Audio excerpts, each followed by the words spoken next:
Hi everyone, welcome back to the channel. My name is Claudia Rai and today we're going to be talking about risk management. If you're aiming to trade with a prop firm such as ThinkCapital, then risk management should be your #1 priority. You could have the best strategy in the world, but without proper risk management in place, one bad trade could wipe out all of your progress. So in this video, we're going to cover the best risk management strategies that every prop firm trader should use to protect their capital, maximize their profits, and ultimately pass a challenge and get funded. Before diving into these risk management strategies, let's quickly review what risk actually means in the context of prop firm trading. Risk management refers to how much capital you're willing to lose on each trade and how you control those losses to protect your overall equity and account balance.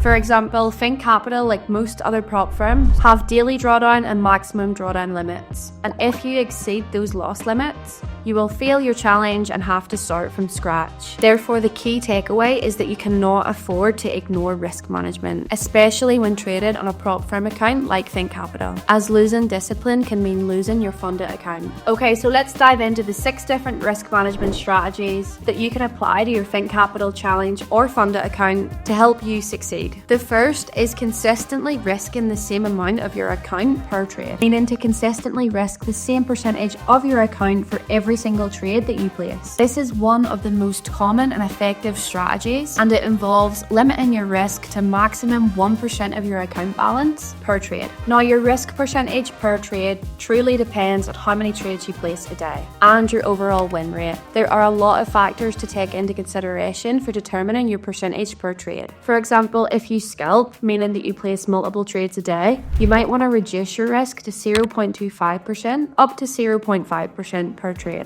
Whereas if you take more of a swing trading style approach, then you might feel more comfortable risking around 1% per trade. If you have a low win rate and you tend to enter a lot of positions in a single day, I'd highly recommend not risking 1% per trade, but maybe aim at 0.25%. So let me give you an example of what this looks like. Let's say you trade from the higher time frames and you only place around 2 to 3 trades per week, and therefore you feel comfortable enough risking 1% of your account per trade. So let's imagine that you're trading on a 50k ThinkCapital challenge. By risking 1% per trade, that means you're willing to lose $500 for that trade, which is 1% of your account balance. By capping your risk on each trade placed and making sure that you keep that risk consistent, you will not only protect your account, but you also give yourself a lot of opportunity to recover from losses. And remember, it's not about winning every single trade. It's about staying in the game long enough to make the winning trades count. Now, the second effective strategy is using a position size calculator. These types of tools are really good for helping you to calculate the correct position size based on your stop loss size and your risk tolerance. For example, going back to the scenario that we just discussed, where you want to risk 1% of your 50k account, you want to enter a position and your stop loss is 20 pips away. Lot size calculators help you to figure out the exact position size you need for that particular setup, which basically makes sure that you aren't risking any more or any less than your desired risk. Lot size calculators take the guesswork out of position sizing and they ensure consistent risk. Calculating your correct lot size is so important for your success, because if you don't, you could end up risking more than you intended to, which is not only a quick way to exceed your drawdown limits, but it's also a quick way to push yourself into tilt. So if you have in mind that if your stop loss gets hit, you'll only lose 1% of your account, but you haven't calculated your proper lot size, and what actually happens is you lose 1.5% of your account, it could very easily send you into a downward spiral of bad decision making, fueled by emotions and fear. So having the right position size for your trades not only protects your account, but it also protects your mindset, especially when the market is volatile. Now, the third and probably the most important is to use a stop loss. There are so many traders who neglect using a stop loss,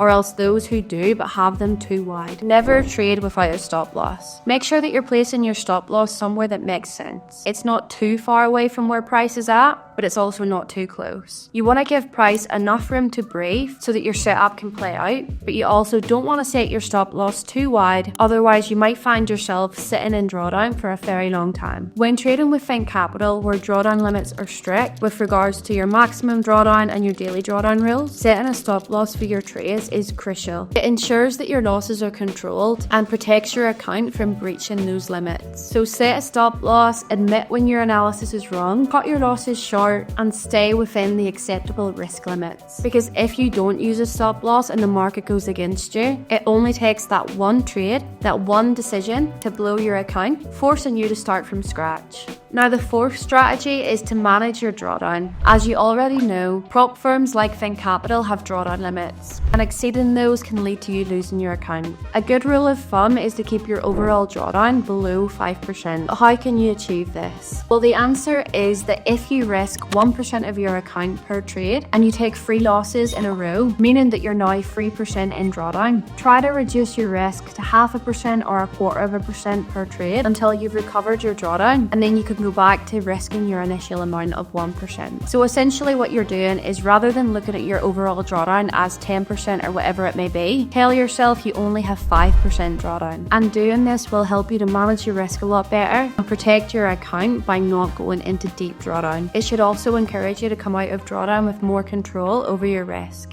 and your emotions. By applying the 5% rule, it means that if you find yourself in a losing streak, you will still have enough capital left to recover your losses and make a comeback. Now, the reason this strategy is so effective is because you're effectively protecting your capital from sudden crashes. It's better to take a step back and reassess your situation after a loss than it is to keep pushing with bigger position sizes to try and get yourself out of drawdown in an attempt to recover quickly, because more times than not, this does not end well. So next time you find yourself in drawdown, apply the 5% rule to help you get out of it in a controlled manner. Now, the fifth strategy is to manage your overtrading and trade frequency. Overtrading is one of the most overlooked aspects of risk management. Placing too many trades in a single day can seriously damage your account. You can very quickly give the market back your profit, especially if you're not following a clear strategy. So while it might be tempting to take a lot of trades, especially in volatile markets, try to remember that less is often more. Focus on quality trades rather than quantity. So stick to your strategy, wait patiently for high quality entries, and try your best to avoid impulsive decisions. A great way to avoid overtrading is to set a limit for yourself on how many trades you can place in a day. For example, you might want to limit yourself to trading a maximum of 2 ideas per day. And once you've placed your 2 trades for the day, use discipline to walk away from the charts, to close your laptop down, to walk away from your desk, and delete your trading platform off your phone if you have to. Do anything that makes it easier for you to call it a day. And the sixth and final strategy is to review and adapt. In other words, track your performance. After you finish trading for the day, take the time to sit down and journal your trades. Identify what went right, what went wrong, and adapt accordingly. Now remember that when it comes to trading, you can follow every rule in your trading plan, but you're not guaranteed a win. So try to remember that whenever you assess your performance at the end of each day. Don't review your trades in terms of whether it was a profit or a loss, but rather score yourself based on your performance, on how well that you followed your trading rules. Tracking and journaling your performance like this helps you to identify patterns. For example, whether you're risking too much, whether you're overtrading, or whether there's some rules in your trading plan that you're struggling to follow. The better you understand your weaknesses, the easier it will be for you to fine-tune your risk management strategies. This self-awareness will help you to become a more disciplined and consistent trader in the long run. And that's it. Okay, so here's a quick recap of the 6 strategies that we just covered that every prop firm trader should use to manage their risk more effectively. The first was risk per trade. The second was calculating proper risk. The third is to always use a stop loss. The fourth is the 5% rule. The fifth was to avoid overtrading and only trade high quality setups. And the sixth was to track your performance and journal your trades.